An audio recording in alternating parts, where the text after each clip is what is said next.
तो दोस्तों आज हो गया 29 अगस्त 2023। यूपी में देश में सभी ताज़ा मुख्य समाचार लेके आए हैं। सिर्फ आपके लिए चलिए फटाफट खबर शुरू करते हैं। उससे पहले चैनल को सब्सक्राइब ना किया हो तो फटाफट चैनल सब्सक्राइब कर दें, लाइक कर दें, शेयर कर दें ताकि इसी तरह खबर आप हर रोज देख सके। चलिए शुरू करते हैं आज की पहली बड़ी खबर। बिहार के डिप्टी सीएम तेजस्वी यादव ने सोमवार को कहा है कि हाल में आयोजित शिक्षक भर्ती परीक्षाओं में पड़ोसी राज्य उत्तर प्रदेश से बड़ी संख्या में नौकरी के इच्छुक उम्मीदवार शामिल हुए।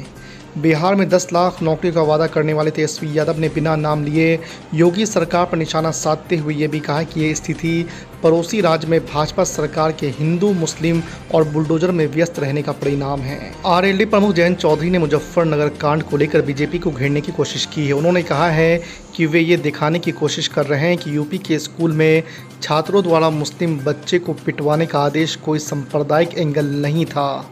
साथ ही जयंत चौधरी ने बीजेपी नेताओं से ये भी सवाल किया है कि क्या वे अपने बच्चों को ऐसे स्कूल में भेजेंगे। बसपा के वरिष्ठ नेता इमरान मसूद के एक बार फिर से बदले सुर नजर आ रहे हैं। उन्होंने कहा कि पूरे देश में राहुल गांधी एक ऐसे नेता है जो बेखौफ होकर जनता के पक्ष में बोलते हैं। आपको बता दें कि उन्होंने प्रियंका गांधी और राहुल गांधी के साथ काम किया है।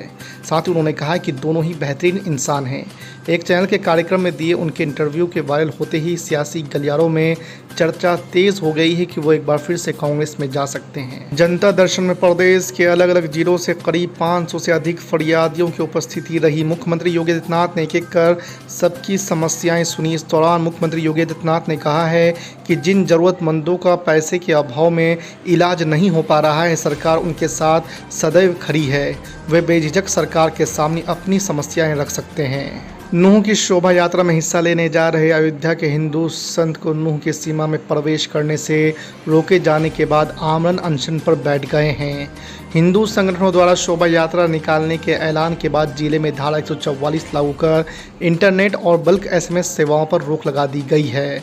आपको बता दें कि हिंदू संत ने आरोप लगाया कि प्रशासन ने उन्हें और उनके अनुयायियों को सोहना टोल प्लाजा पर ही रोक दिया था। राजस्थान, मध्य प्रदेश और छत्तीसगढ़ के बाद अब आम आदमी पार्टी ने बिहार में भी विधानसभा चुनाव लड़ने का ऐलान कर दिया है। आपके इन ऐलानों से विपक्षी गठबंधन इंडिया में शामिल दलों की बेचैनी बढ़ गई है। अब कांग्रेस नेता संदीप दीक्षित ने कहा है कि आप इंडिया गठबंधन छोड़ने का माहौल बना रही है।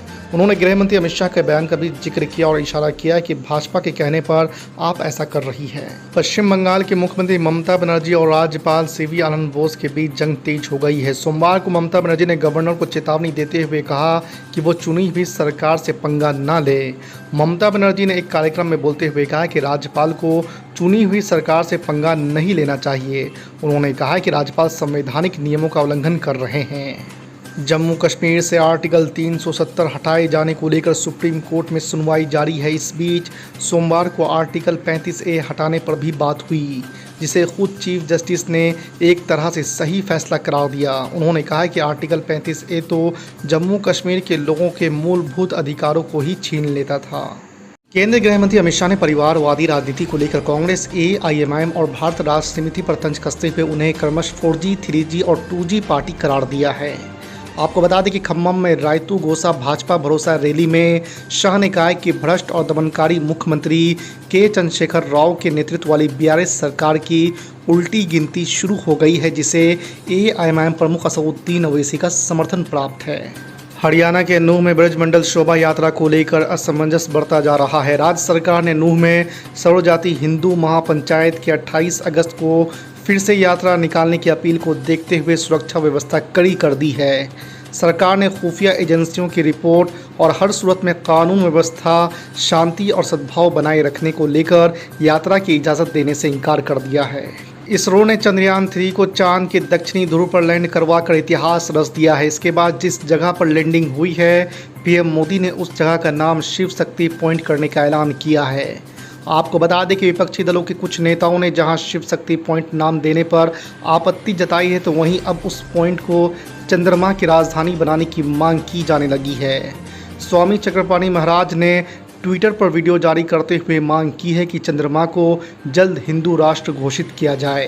बिहार भाजपा अध्यक्ष सम्राट चौधरी ने विवादास्पद बयान दिया है। रविवार को सनातन संस्कृति चेतना समिति के तत्वाधान में आयोजित गोस्वामी तुलसीदास की जयंती समारोह में उन्होंने कहा है कि मैं 1947 में देश को आज़ाद नहीं मानता हूँ। मेरा मानना है कि लोकनायक जयप्रकाश नारायण के संपूर्ण क्रांति के बाद 1977 में गठित सरकार से ही सही मायनों में देश को आज़ादी मिली। इंडिया गठबंधन की अगली बैठक मुंबई में होने वाली है। इसको लेकर तमाम तरह के दावे सामने आ रहे हैं। इस बीच कांग्रेस प्रवक्ता आलोक शर्मा ने एक चौंकाने वाला दावा किया है। इस दावे के मुताबिक भाजपा नीत एनडीए की बैठक में शामिल होने वाले 38 दलों में से कुछ दल इंडिया गठबंधन में संपर्क कर रहे हैं। साथ ही आलोक शर्मा ने यह भी कहा है कि ये दल आने वाले समय में विपक्षी गठबंधन का हिस्सा बन सकते हैं। यूपी की सड़कों पर घूमने वाले आवारा जानवरों से अब निजात मिलने वाला है। योगी सरकार ने इनकी सुरक्षा और देखभाल के लिए कड़ा कदम उठाया है। इसको लेकर मुख्यमंत्री योगी आदित्यनाथ ने यूपी के सभी डीएम को ज़रूरी निर्देश भी दिए हैं। राजस्थान के मुख्यमंत्री अशोक गहलोत ने आज तक के साथ इंटरव्यू में कहा है कि अगर एनडीए के खिलाफ इंडिया गठबंधन बना है तो आपस में सभी पार्टियों ने विचार विमर्श के बाद ही फैसला लिया है। लेकिन लोकसभा चुनाव में कांग्रेस पार्टी का चेहरा राहुल गांधी है। कांग्रेस की ओर से प्रधानमंत्री पद के उम्मीदवार राहुल गांधी हैं। राहुल गांधी थे और रहेंगे, ऐसा अशोक गहलोत का कहना है। तकरीबन 6 साल बाद शिवपाल यादव अब पूरी तरह से अखिलेश के मिशन में जुट गए हैं। उन्होंने न केवल फिरोजाबाद सीट पर भतीजे के लिए छोड़ दी है, बल्कि इस छोटी बड़ी चुनावी जंग में भी शिद्दत से जुट गए हैं। अखिलेश यादव ने भी उन्हें स्टार प्रचारक बनाकर घोसी के चुनावी जंग में उतारा है। सपा में ये बड़ा बदलाव दिख रहा है। उत्तर प्रदेश के मुजफ्फरनगर में एक प्राइवेट स्कूल की टीचर तृप्ता त्यागी पर क्लास में सांप्रदायिक भेदभाव फैलाने का आरोप है। टीचर पर आरोप है कि उन्होंने कथित तौर पर अपनी क्लास के छात्र को अल्पसंख्यक छात्रों को पीटने के लिए उकसाया है। इन आरोपों को तृप्ता त्यागी ने निराधार बताया और कहा है कि इस मामले को तुल देकर उन्हें प्रताड़ित किया जा रहा है। बिहार के मुख्यमंत्री नीतीश कुमार के उत्तर प्रदेश से 2024 का लोकसभा चुनाव लड़ने की अटकलों के बीच जनता दल यूनाइटेड के यूपी प्रभारी और बिहार सरकार में मंत्री श्रवण कुमार ने बलिया में शनिवार को कहा है कि अभी ना तो बिहार के मुख्यमंत्री ने ऐसी कोई इच्छा व्यक्त की है और ना ही पार्टी नेतृत्व ने इस संबंध में कोई फैसला किया है। बिहार के ग्रामीण विकास मंत्री ने पत्रकारों से बातचीत के दौरान कहा कि बिहार उत्तर प्रदेश से लेकर देश के अलग अलग राज्यों में लोग ये मांग कर रहे हैं कि नीतीश कुमार को गठबंधन इंडिया की तरफ से प्रधानमंत्री पद का उम्मीदवार बनाया जाए। शिवसेना यूबीटी सांसद उद्धव ठाकरे के करीबी माने जाने वाले संजय रावत ने शनिवार को कहा कि राष्ट्रवादी कांग्रेस पार्टी के अध्यक्ष शरद पवार अजीत पवार के नेतृत्व वाले एनसीपी विधायकों के गुट से लड़ने के लिए गुरिल्ला युद्ध रणनीति का उपयोग कर रहे हैं। संजय रावत ने पत्रकारों से ये भी कहा कि उनकी पार्टी भारतीय जनता पार्टी के साथ युद्ध के मैदान में युद्ध लड़ रही है। उन्होंने कहा कि शरद पवार और उनके सहयोगी ने पार्टी छोड़ने वालों से लड़ने के लिए छापामार युद्ध रणनीति का चयन किया है। तृणमूल कांग्रेस के सांसद महुआ मोइत्रा ने इसरो को लेकर भारतीय जनता पार्टी पर निशाना साधा है।